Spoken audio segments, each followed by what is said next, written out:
Well, let's get straight on with Tottenham then, who are looking for a fifth permanent manager in just 4 years. Antonio Conte left the club by mutual consent late last night. Let's go live to Tottenham's training ground, joining our reporter Paul Gilmore. There he is. Very good morning to you, Paul.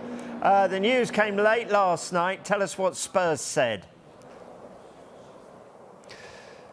Well, Rob, Spurs have taken this decision with top four in mind and qualifying for the Champions League next season being a key priority for them, the only thing that's left for them really this season. And this is what Daniel Levy has had to say about the decision to move to part ways with Antonio Conte. He says, "We have 10 Premier League games remaining and we have a fight on our hands for a Champions League place. We all need to pull together. Everyone has to step up to ensure the highest possible finish for our club and amazing loyal supporters." So the words there from Tottenham chairman Daniel Levy as he oversees another coaching departure. It's something that he has become familiar with in recent years, and Antonio Conte, when he came into the job, felt that he was the man to finally bring a trophy to this club after such a long absence from challenging, and ultimately it's ended in yet more disappointment. And that's what Tottenham fans, waking up to that news this morning that did drop late last night, that Antonio Conte is no longer the head coach here at Tottenham. Well, as Daniel Levy said then, still 10 games to go until the end of this season.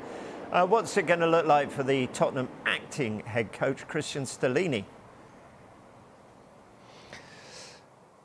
Well, there will be some form of continuity there because Cristian Stellini and his assistant now, Ryan Mason, of course, have stepped in on numerous occasions this season when Antonio Conte has been absent back in Italy for health reasons. We know Stellini and Mason. For example, you look back to the Marseille game in the Champions League, a huge game at the time for Tottenham. They needed to win it and they got the result.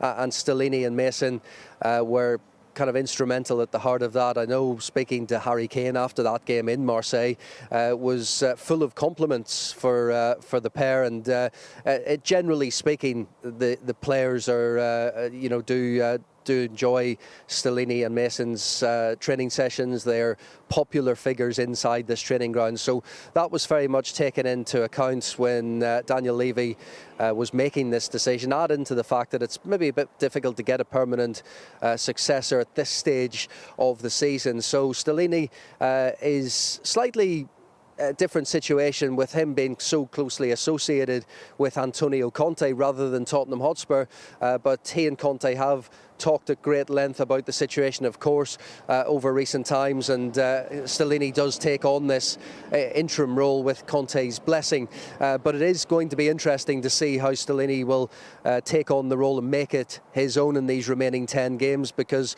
even when he and Mason did take charge and step up when Conte was away, Antonio Conte was still very much calling the shots from a distance, video meetings with the team, still making the final decision. So it'll be interesting to see what Stellini does and what he adapts, whether he will stick with Conte's 3-4-3 formation, a formation that we've been used to seeing with Conte's Tottenham teams right the way throughout his tenure here, and all of that will be just fascinating, interesting to keep an eye on and seeing how that develops, starting with this game against Everton on Monday, a game you can see live on Sky Sports Monday Night Football.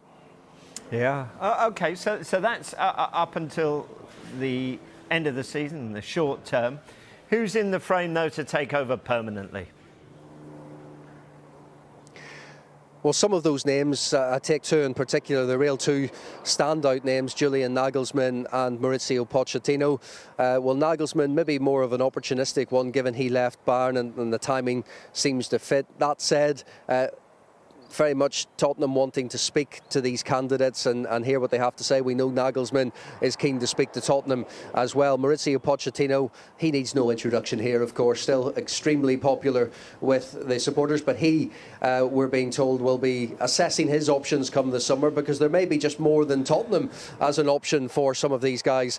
Real Madrid, for example, could be incredibly important when it comes to all of these pieces falling together. Real Madrid in the past themselves clubs have shown interest in Nagelsmann and Pochettino, and if they renew interest in one of those coaches, that could have an impact on where Tottenham go in their search for a new head coach as well. But we expect that to play out over the summer, this whole process, and Tottenham to take their time, get this appointment right for them. But as has been heavily debated amongst supporters clubs and the like, it hasn't always worked, has it? It's the spotlight very much falling on the club ownership again, and the decisions taken at the top of the club, and so all of this will be playing out in amongst what is an uncertain end of the season, whether Tottenham will even have Champions League football next season. There are also the question marks over England's record goal scorer and England's captain Harry Kane and what his future holds. Of course, when it gets to the summer, he will have just a year remaining on his contract, so all of that's at play at the moment. And once again, not for the first time, an interesting few months ahead at Tottenham Hotspur Football Club. OK, Paul, for the moment, thank you very much indeed. Well, Ricky Sachs from the Last Word on Spurs podcast joined us a little earlier. He believes it's a mistake letting Conte go without having his replacement ready to go. It's really muddled thinking by Tottenham, and that are almost now trying to find their way through to the end of the season without any real lack of a plan, without any real lack of direction.